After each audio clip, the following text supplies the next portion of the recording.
Hello, hello, welcome back. Apa kabar para gunungers? Apaan sih gak jelas.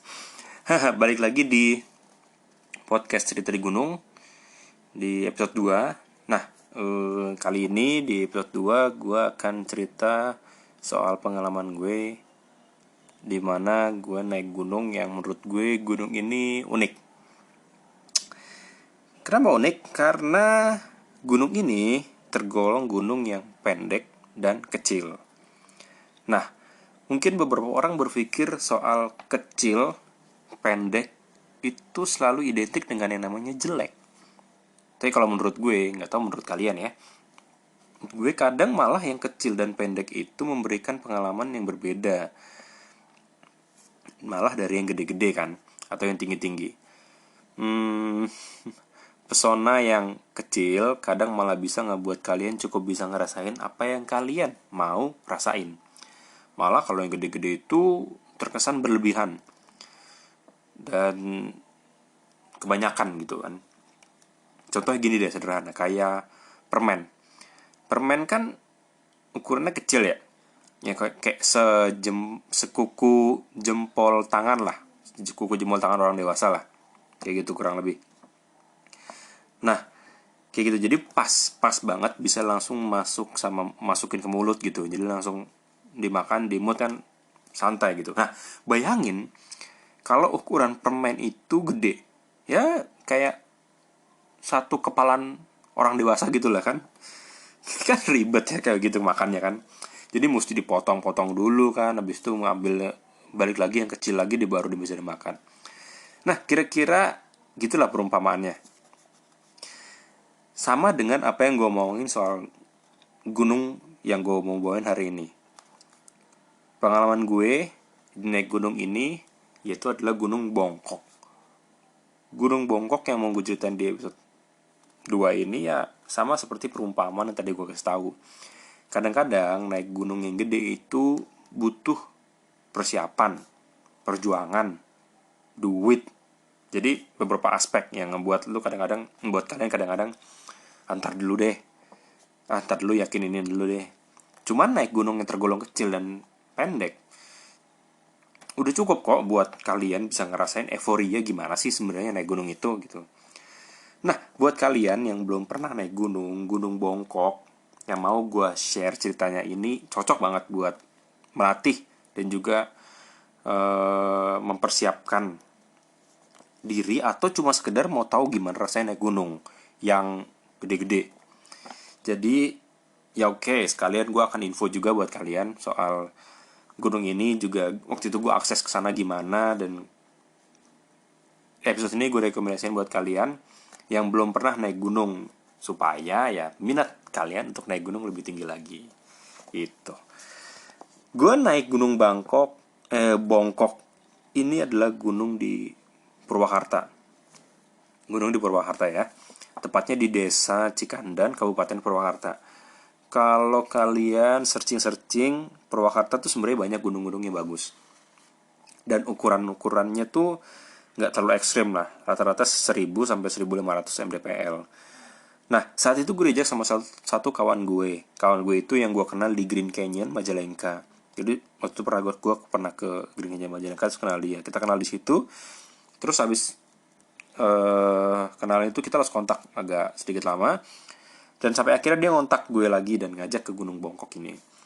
Sama beberapa temannya yang gue gak tahu mereka itu siapa. Dan dia bilang gini, gue cukup datang ke stasiun Pasar Minggu baru dan bawa perlengkapan pribadi gue. Awalnya jujur gue sempat bertanya dalam diri gue waktu diajak teman gue itu, kok ini gue nggak dikasih tugas bawa apa gitu dari tim gitu kan?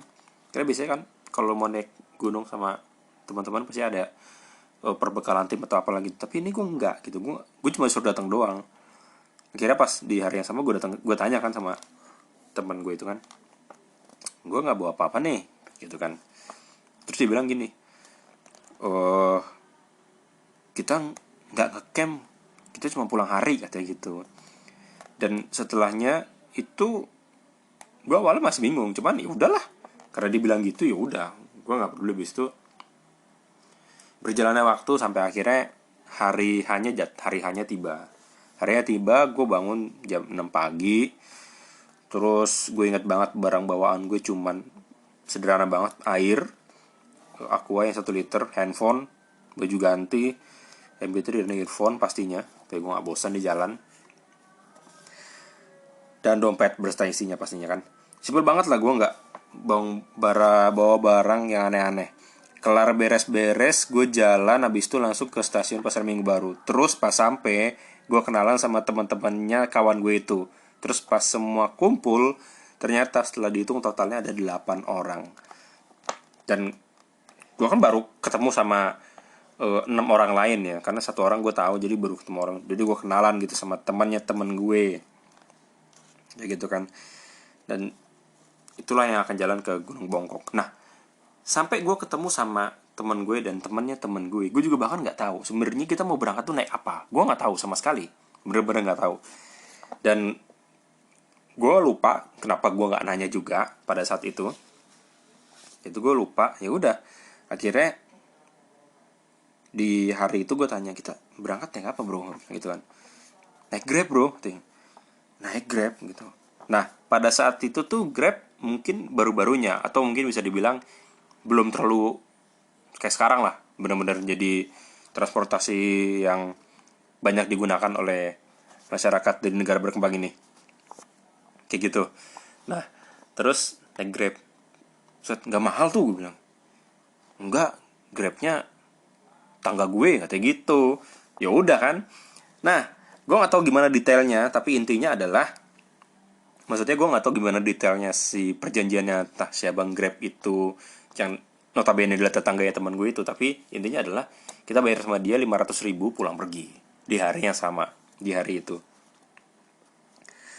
Dan akhirnya setelah sarapan lagi, karena gue sarapan di rumah, terus sarapan lagi kan di sana, terus beres-beresin segala macam, akhirnya kita jalan. Nah by the way, gue nggak terlalu banyak tahu kejadian apa yang ada di jalan selama berangkat dari stasiun Pasar Minggu Baru sampai ke Gunung Bongkok itu, karena ya gue mabokan kan. Gue mabokan dan gue nggak tahu apapun yang terjadi, obrolan apa yang terjadi antara mereka ya, karena gue tidur. Ya udah, gue santai, gue tidur, dan akhirnya jam 1 kurang gue terbangun, dan ternyata kita udah nyampe di ke Gunung Bongkoknya. Jam 1 kita nyampe, terus santai dulu kan, peregangan badan dulu karena pegel kan perjalanan. Terus ada yang makan juga, terus siap-siap dan segala macam. Ya kira kita jalan sekitar jam 2-an kurang lah. Jam 2-an kurang kita mulai, terus jalan di kaki gunung itu ketemu sama kuncennya pastinya, yang tidak lain dan tidak bukan adalah warga daerah sana. Kita terus ngomong sama kuncennya, terus izin dulu, cek barang bawaan, dan supaya kita tidak membawa parang atau apapun, supaya tidak merusak hutan kan, kayak gitu. Dan akhirnya kita naik setelah ngobrol sama kuncennya. Nah pas mulai naik, salah satu hal yang seru dari naik gunung sama orang-orang yang kalian gak kenal adalah kalian punya banyak cerita, men. Serius. Lepas dari pondoknya si kuncen itu, gue mulai ngobrol dan diajak ngobrol sama kawan-kawan baru gue yang gue kenal, yang notabene adalah kawan-kawannya temen gue. Dan pada hari itu baru gue kenal mereka. Ada salah satu yang gue kenal, sebut saja namanya Betty.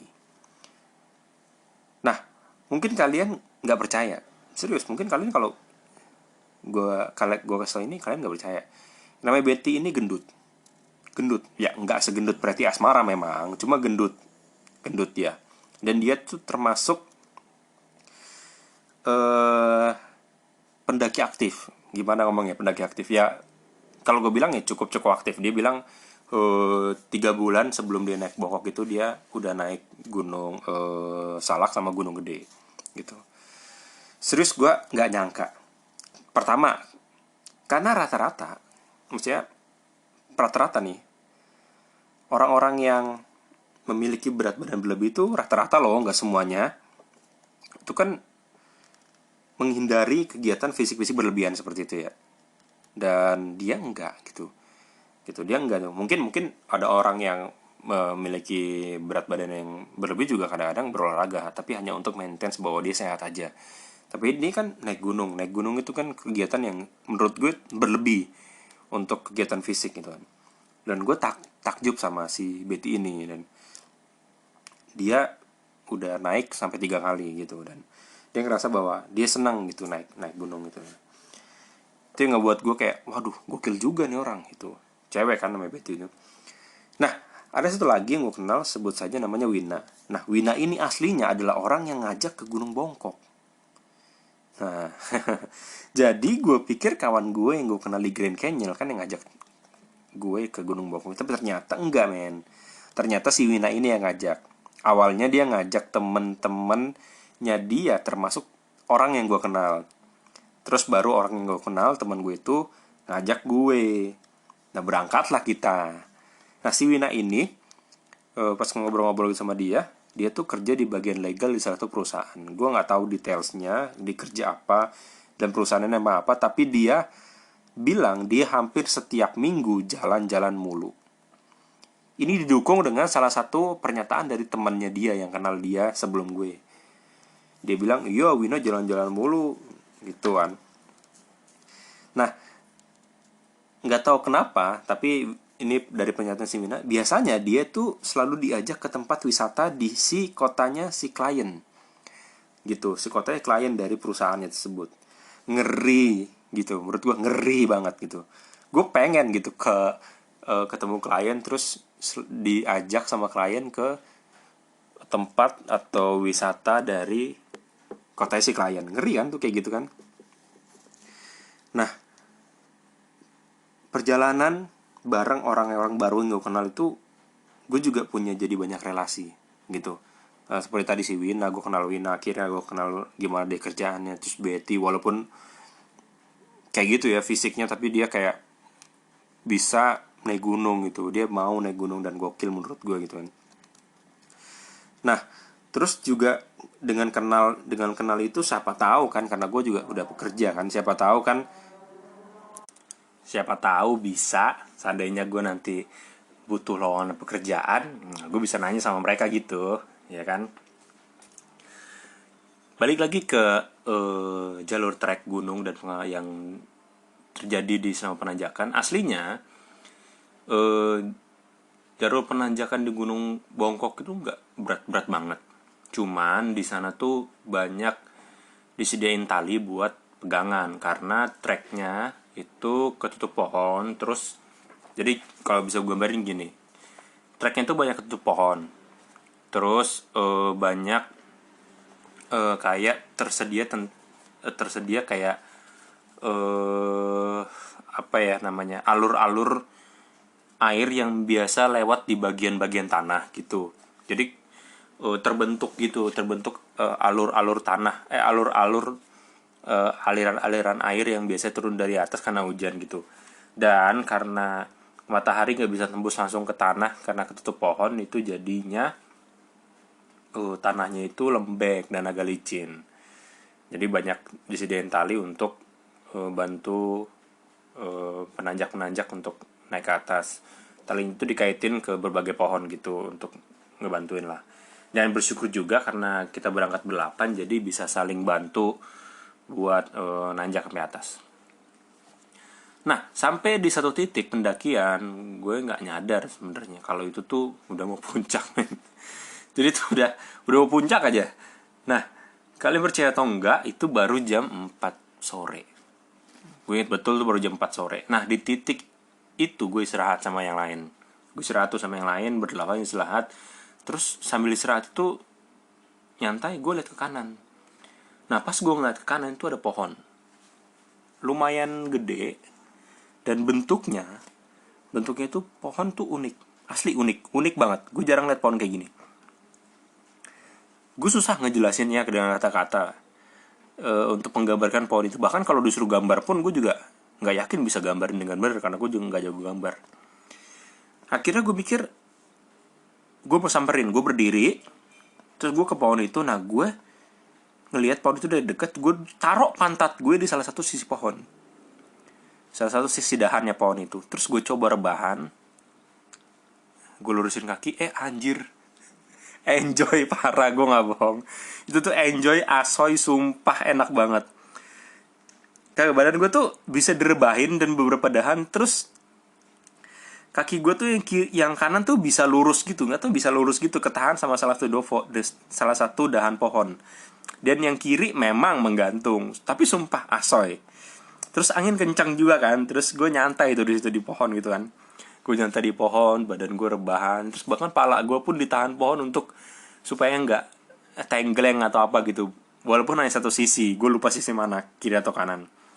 Gue santai sambil tiduran, terus sambil enak-enak tiba-tiba teman gue bangunin katanya mau jalan lagi. Nah gue mungkin bisa merasakan kenikmatan tidur di pohon itu 10-20 menit lah. Akhirnya jalan lanjut dan gak jauh, bener gak jauh, cuman sekitar maybe 10-20 menit juga. Itu ada tangga, habis itu gue nemu tangga sama teman-teman gue. Dan habis itu gue naikkan tangga itu sama teman-teman gue. Dan pas gue naikin, nyampe anjir, sumpah nyampe. Gak berasa banget, cuman nanjak 3 jaman, terus di puncak udah langsung nyampe. Jalan ke puncak udah langsung nyampe. Bener-bener enjoy. Habis itu yaudah, jalan aja gitu ke puncak, pas nyampe udah gitu aja sampai puncak. Nah di puncak Bongkok itu lebih banyak batu daripada, maksudnya batu gedenya daripada tanaman atau tanah lapang gitu. Banyak batu gedenya. Nah ada posisi batu yang kayak nempel doang gitu di puncak, di bagian agak pojok. Nah kawan-kawan gue pada foto di sana kan, cuman gue kagak. Serius, gue kagak. Kenapa? Karena gue ngeri. Karena di puncak batu itu, di depan batu itu kan agak naik gitu, gede. Terus di ujung batunya itu, di depan batunya itu langsung jurang. Serius, itu langsung jurang coy. Salah-salah dikit kelar hidup lo. Jatuh ke bawah, itu di bawah itu pohon-pohon, dan gue yakin bawah juga pasti ada batu gitu. Tapi pasti jatuh dan mati kemungkinan besar. Makanya gue nggak mau ada di ujung batu itu, karena gue ngeri. Dan memang di luar si batu gede itu, pastinya yang paling bagus ya pemandangannya. Gunung dengan ketinggian 1000 mdpl itu gimana ya? Lo nggak bisa lihat gumpalan awan kayak di gunung-gunung yang tinggi. Gumpalan awan yang kayak kasur gitu lo nggak bisa lihat. Cuman yang bisa gue pastikan adalah kalian tuh bisa lihat hamparan pemandangan dari Waduk Jatiluhur. Ini buat Gunung Bongkok ya dan sekitarnya. Waduk Jatiluhur tuh adalah pemandangan paling gokil di puncak Bongkok menurut gue. Gue lupa ada di sisi sebelah mana, barat, utara, selatan, timur, gue lupa. Kalau kalian pikir Waduk Jatiluhur itu gede, kalau seandainya kalian berangkat di situ lewat transportasi pribadi, terus kalian lewatin Waduk Jatiluhur tuh, di pinggir Waduk Jatiluhur, kalian akan berpikir bahwa waduk ini gede. Dan setelah kalian naik Bongkok, terus kalian lihat dari atas tuh emang gede. Gede banget sumpah, itu gede banget. Dan gokil lah pokoknya. Kalau dari atas terus kalian ngelihat mandang Waduk Jatiluhur tuh kayak, wah, kayak kalian bisa lihat monster laut yang ada di dalamnya. Enggak lah, bercanda doang. Nah, di sisi lain kalau kalian muter sekitar 180 derajat, itu kalian akan lihat pemandangan dari puncak-puncak gunung lain yang gak kalah bagusnya. Ya ada yang lebih tinggi, ada yang juga lebih rendah dari Bongkok. Yang jelas, ya kalian bisa lah pose-pose gokil di puncak Bongkok, dan bisa pamer-pamer sama kawan-kawan kalian yang belum pernah naik gunung. Dan juga share-share view yang bagus di atas Bongkok. Gokil dah pokoknya. Setelah menikmati pemandangan, foto-foto, terus tarik napas dalam-dalam karena udara sejuk kan. Karena kalau tarik napas di tengah-tengah Sudirman yang ada asap doang, kalian dapat. Akhirnya jam 5-an kurang gue sama kawan-kawan gue turun maksudnya. Dan itu sampai jam 6 doang, sumpah sudah sampai jauh, sampai bawah.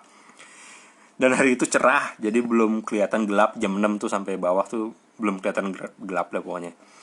Pas turun gue sama kawan-kawan gue juga gak mampir-mampir, langsung pada jalan. Bahkan ada yang lari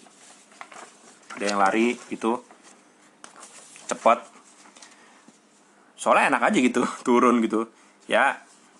Biasalah pulang lebih cepat daripada berangkat, turun lebih cepat daripada naik. Jam 6 gue di bawah makan, terus mandi di salah satu rumah warga, terus share foto kan biar update gitu, biasalah. Sampai akhirnya kita balik lagi ke Jakarta, naik si mobil si abang Grab itu, dan sampai di rumah masing-masing. Jadi kecil pendek itu bukan berarti jelek. Menurut gue ya, kecil pendek itu bukan berarti jelek. Kecil dan pendek malah bisa memuaskan hati kalian tanpa harus berlebihan.